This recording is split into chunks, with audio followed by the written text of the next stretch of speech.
सूरत भील प्रदेश मुक्ति मोर्चा ने नए भील प्रदेश राज्य के गठन की मांग उठाई, कलेक्टर को सौंपा ज्ञापन। सूरत भील प्रदेश मुक्ति मोर्चा की ओर से सूरत जिला कलेक्टर को एक आवेदन पत्र सौंपकर केंद्र सरकार से नए भील प्रदेश आवेदन की प्रतिलिपि राष्ट्रपति, प्रधानमंत्री, केंद्रीय गृह मंत्री सहित जिला प्रशासन के अधिकारियों को भी संबोधित की गई है। ज्ञापन में संविधान के अनुच्छेद 3 का उल्लेख करते हुए राजस्थान, गुजरात, मध्य प्रदेश और महाराष्ट्र के सीमावर्ती आदिवासी बहुल क्षेत्रों के साथ केंद्र शासित प्रदेश दादरा एवं नगर हवेली को शामिल कर एक अलग भील प्रदेश राज्य बनाने की मांग की गई है।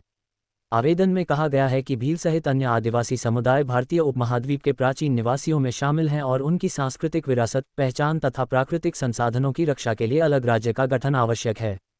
ज्ञापन के अनुसार आज़ादी के बाद भील सांस्कृतिक क्षेत्र 4 राज्यों में विभाजित हो गया, जिससे आदिवासी समाज की समस्याओं का समुचित समाधान नहीं हो पा रहा है। भील प्रदेश मुक्ति मोर्चा ने ये भी मांग की है कि राजस्थान, गुजरात, मध्य प्रदेश और महाराष्ट्र की विधानसभाएं भील प्रदेश राज्य के गठन का प्रस्ताव पारित कर केंद्र सरकार को भेजें, ताकि संविधान के प्रावधानों के तहत आगे की कार्रवाई की जा सके। ज्ञापन सौंपने के दौरान संगठन के पदाधिकारियों ने आदिवासी समाज के अधिकारों, समान प्रतिनिधित्व और विकास के मुद्दों को प्रमुखता से उठाया तथा सरकार से उनकी मांगों पर गंभीरता से विचार करने की अपील की। जी आपનું नाम? जी माરું नाम हिरल છે અને હું મજૂર અધિકાર મંચ તરફથી આવેલી છું અને આપણા જે ભીલ પ્રદેશમાંથી જે પણ શ્રમિકો અહીંયા કામ કરવા આવી રહેલા છે તો એ લોકોને આપણા અહીંયા સિટીના દ્વારા અત્યાચારો એટલા થઈ રહ્યા છે કે એ લોકોને કોઈ પણ પ્રકારનો હક અને અધિકાર મળતો નથી, તો એ પણ મુદ્દો આમાં આવરી લેવામાં આવેલો છે। તો એના પર પણ ભાર મૂકે ને એ માંગ પર પણ આપણે ચર્ચા કરીએ ને એ મૂકીએ તો એના પર એ લોકો કાર્યવાહી પણ કરે એવી અમારી માંગણી છે। એ આપણું નામ? મારું નામ હિતેશ શંકરભાઈ મંગોડા, ભીલ સમાજ સુરત શહેર પ્રમુખ। આજે અમે કલેક્ટર ઓફિસે અમારા 4 રાજ્યોની જે માંગણી છે 1913 જે માનગઢ હત્યાકાંડ થયો હતો ત્યારે અંગ્રેજો દ્વારા જે અત્યાચાર વર્તાવવામાં આવ્યો એના થકી આજે 113 વર્ષ પૂર્ણ થાય છે અને જે ભીલ પ્રદેશ રાજ્યના જે ગઠન માટે 100 વર્ષ પહેલાંના અમારા જે પુરખાઓની માંગણી છે, જે અમારા પુરખાઓનું વચન છે એ પૂરું કરવા માટે આજે 100 વર્ષથી આ માંગણી સંતોષ થઈ રહી છે। ખાસ કરીને અમારા આદિવાસી સમાજ ઉપર જે અત્યાચારો થઈ રહ્યા છે તમામ પ્રકારે, જે નર્મદાના જે પાણીનો ડેમ છે, પાણીના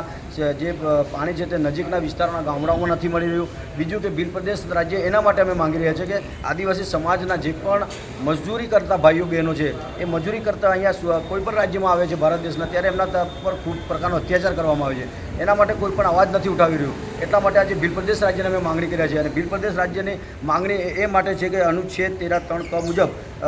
ગુજરાત, મહારાષ્ટ્ર અને મધ્યપ્રદેશ આ 4 રાજ્યોમાં ભીલ પ્રદેશનો એક શક્તિ પ્રદેશ દાદરાના હવેલીને પણ કેન્દ્ર શાસિત પ્રદેશ છે, એને પણ આ ભીલ પ્રદેશ રાજ્યમાં ઉમેરી લે એવી અમારા આખા ભીલ પ્રદેશના મુક્તિ મોરચાના બેનર અમે આવેદન એની પણ અમે એમાં ઉમેરી લેવાની વાત કરીએ છીએ। અને ભીલ પ્રદેશનું બીજું એક નિર્માણ છે કે જે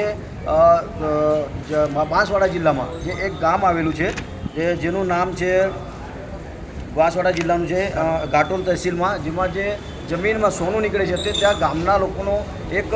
માંગણી છે કે જે ખેતરમાં સોનું નીકળે છે એ ખેતરના માલિકો જે ખેડૂત છે એને 50% હક મળવો જોઈએ એવી રાજસ્થાનના ત્યાંના ખેડૂતોની માંગ છે। એના માટે અમે ભીલ પ્રદેશની માંગણી ઉઠાવી છે। આ તમામ ઘણા પ્રકારના મુદ્દાઓ, ટોટલ 40 થી 50 મુદ્દાઓ છે ભીલ પ્રદેશના, જેમાં અમારા આદિવાસી સમાજના લોકો પર જે પણ પ્રકારે અત્યાચાર છે એ બાબતને લઈને આ ભીલ પ્રદેશ રાજ્યના માંગણી માટે આખા ભારત દેશના જે 4 રાજ્યો છે, જે 4 રાજ્ય આવરી લેવા, મહારાષ્ટ્ર, મધ્યપ્રદેશ, ગુજરાત અને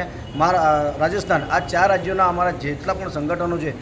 મેન છે ભીલ પ્રદેશ મુક્તિ મોરચા, એ મુક્તિ મોરચાના બેનર હેઠળ આજે 4 રાજ્યોમાં જેટલા પણ તાલુકા છે, જેટલા પણ જિલ્લા છે, દરેક તાલુકા જિલ્લાઓમાં આજે આવેદનપત્ર કલેક્ટર સાહેબને, રાષ્ટ્રપતિ અને મુખ્યમંત્રી સાહેબ શ્રીઓને એના દ્વારા અમે આપી રહ્યા છીએ।